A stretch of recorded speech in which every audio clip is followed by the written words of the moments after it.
Hey guys, welcome back to my channel. আজকে আমি পাটিগোলা বানাবো। তো এখানে গুড়ি আর আটা নিয়েছি। তো এখানে নারকেলটা কুড়চে আর চিনি দিয়ে নারকেলটা ভাজি করে নেব। তো এদিকে আমি আটা মিলিয়ে গুড়িটা পেস্ট করে নেব। তো এদিকে চিনি লবণ দিয়ে দিলাম। নারকেলটা ভাজি করার জন্য কড়াই বসিয়ে দিয়ে দিলাম নারকেল। তো এদিকে গুড়ি আর আটা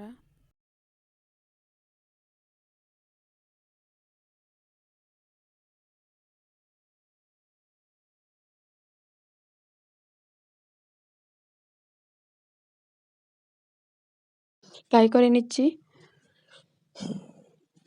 তো এদিকে নারকেলটা ভাজা হচ্ছে।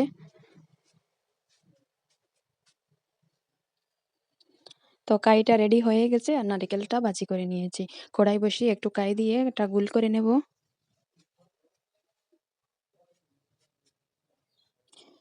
তো এখন দিয়ে দিলাম ভেজে রাখা নারকেল, একটু তেল দিয়ে দিলাম সহজে ওঠার জন্য। তো এখন এগুলো বলে নিচ্ছি। তো এভাবে আমি সবগুলো বানিয়ে নিয়েছি।